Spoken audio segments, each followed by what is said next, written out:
Boboiboy. Dalam alam semesta yang dipenuhi oleh alien berkepala kotak yang bisa mengancam planet bumi, pahlawan yang muncul untuk menghentikan semua ancaman itu dan menjadi penyelamat bumi tidak lain dan tidak bukan adalah seorang anak laki-laki yang bernama Boboiboy. Mendapatkan kekuatan dari sfera kuasa, Boboiboy mampu menggunakan kekuatan dari berbagai elemen untuk menghadapi musuhnya, mulai dari petir, angin, tanah, api, air, tumbuhan, dan cahaya. Selain mampu menggunakan semua elemen tadi, Boboiboy juga bisa membuat dirinya terbagi menjadi beberapa individu berbeda berdasarkan elemennya masing-masing. Dan setiap elemen yang Boboiboy ini kuasai juga punya tingkatan, di mana setiap naik ke tingkat yang lebih tinggi akan membuat kekuatannya menjadi semakin lebih kuat. Dengan semua kekuatan ini, Boboiboy mampu menghadapi berbagai musuh tangguh, dimulai dari Adudu beserta semua robot-robotnya, Ejojo dengan kekuatan manipulasi waktu, gravitasi, dan molekulnya, serta Borara dengan kekuatan lubang hitamnya. Meskipun kita tahu Boboiboy ini sangat kuat, tapi pertanyaannya, sekuat apa Boboiboy ini sebenarnya?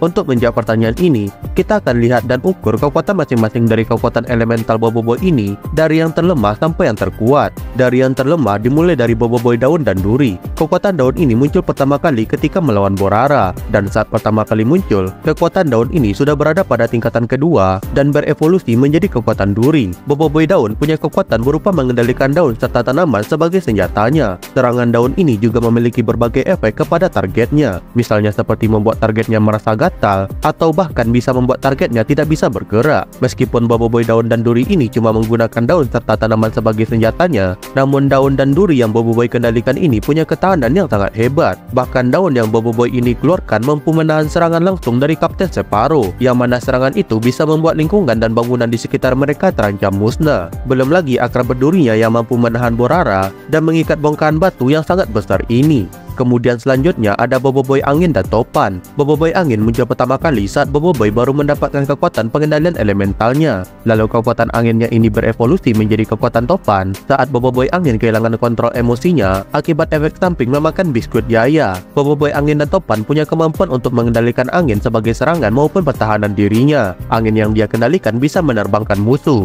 mengembalikan serangan musuh, serta membuat pelindung topan yang menangkis berbagai serangan musuh dari luar. Selain daya serang dan pertahanan yang sangat hebat, kecepatan Boboiboy topan juga tidak bisa diremehkan, dimana ketika dia bertarung dengan Boboiboy halilintar, Boboiboy topan ini bisa menyaingi kecepatan dari Boboiboy halilintar tersebut. Lalu kemudian kita beralih ke Boboiboy tanah dan gempa. Boboiboy tanah muncul pertama kali ketika Boboiboy baru mendapatkan kekuatan elementalnya, dan kekuatan tanahnya ini berevolusi menjadi kekuatan gempa saat Boboiboy terdesak melawan Adudu dengan robot muka lakusnya. Selain kekuatan untuk mengendalikan tanah, Boboiboy tanah dan gempa ini juga mampu menciptakan golem tanah yang bisa dikendalikan untuk menghadapi musuh.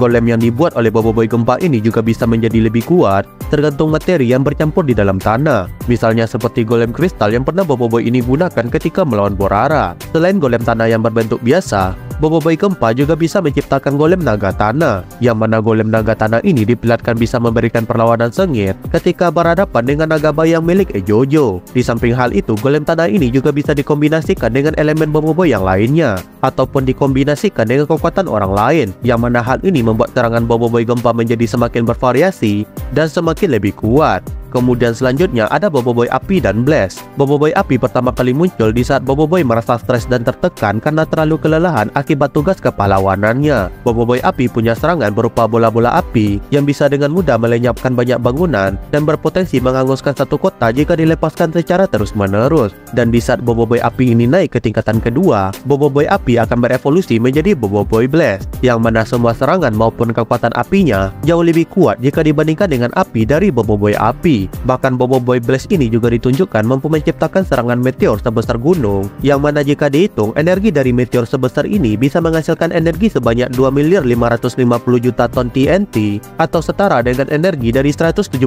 bom atom yang meledak di kota Hiroshima, Jepang pada Perang Dunia Kedua. Hal ini membuat Boboiboy Blast bisa dengan mudah berada di level multi kota sampai level negara, bahkan bisa saja masuk kepada level benua. Kemudian kita berlanjut ke Boboiboy air dan es. Boboiboy air pertama kali muncul ketika Boboiboy melawan robot tiruan dirinya yang dibuat oleh Adudu. Boboiboy air ini bisa dibilang punya kekuatan setara dengan Boboiboy api, di mana dia bisa dengan mudah berada di level kota dengan kekuatannya yang diklaim mampu membanjiri satu kota dengan airnya. Serangan air beserta pos air dari Boboiboy air ini juga tidak bisa diremehkan. Namun saat Boboiboy air ini berevolusi menjadi Boboiboy es, kekuatan Boboiboy ini meningkat dengan sangat pesat.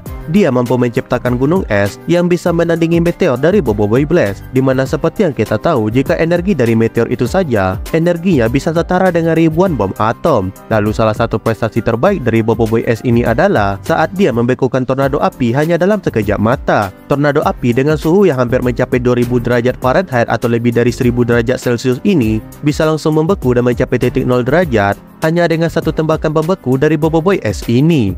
Lalu dari Boboiboy air dan es ini, kita beralih ke Boboiboy petir dan halilintar. Elemen petir merupakan salah satu elemen pertama kali yang mampu Boboiboy ini gunakan di saat baru mendapatkan kekuatan dari Sfera Kuasa. Hal yang paling menonjol dari Boboiboy petir ini adalah serangan petirnya, yang mana serangan petir itu mampu membuat musuhnya terbakar ataupun tersentrum oleh tegangan yang sangat tinggi. Dan di saat kekuatan petirnya berevolusi menjadi kekuatan halilintar, kecepatan Boboiboy ini naik dengan sangat pesat. Boboiboy halilintar mampu bergerak secepat halilintar, di mana halilintar atau petir itu sendiri bergerak pada kecepatan 270.000 miles per jam atau lebih dari kecepatan 400.000 km per jam, di mana dengan kecepatan seperti ini, jarak dari bumi ke bulan bisa ditempuh hanya dalam waktu kurang dari 1 jam. Selain kecepatannya, energi dari petir dan halilintar itu sendiri juga sangat besar, yaitu sebesar 1 miliar joule atau sekitar 1/4 ton TNT, dan ini baru dari satu sambaran petir. Bayangkan seberapa kuat serangan Boboiboy halilintar ini yang bahkan mampu menciptakan hujan halilintar, di mana halilintar di sini berjumlah puluhan, ratusan, atau bahkan ribuan sambaran petir.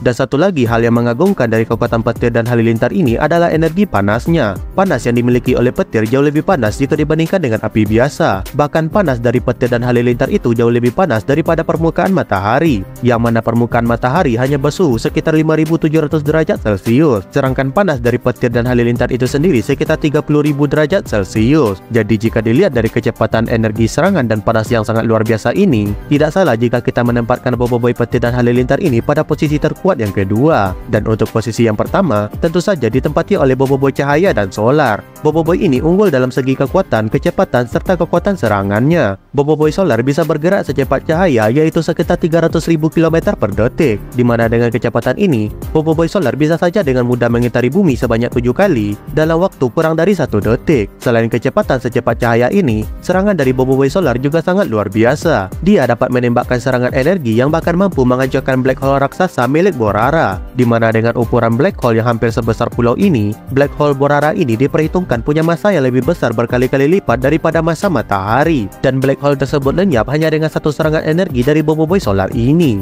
Jadi ya, dari semua kekuatan Boboiboy tadi, bisa dikatakan kalau Boboiboy di akhir season ketiga dan movie-nya ini berada di level bintang hingga solar system dengan kecepatan secepat kecepatan cahaya, atau bisa saja lebih cepat daripada kecepatan cahaya jika dilihat dari Boboiboy yang berhasil lolos dari tarikan sebuah black hole, sementara cahaya saja tidak bisa lolos dari tarikan black hole tersebut. Nah, ini masih kekuatan Boboiboy di animasi originalnya. Belum lagi kita masukkan versi Boboiboy Galaxy ataupun juga versi Boboiboy yang ada di komiknya. Jika kalian suka pembahasan seperti ini dan ingin admin membuat video tentang Boboiboy lagi, silahkan tulis di kolom komentar dan jangan lupa like beserta share juga video ini. Dan ya, itu dulu untuk video kali ini. Sampai bertemu lagi di video selanjutnya.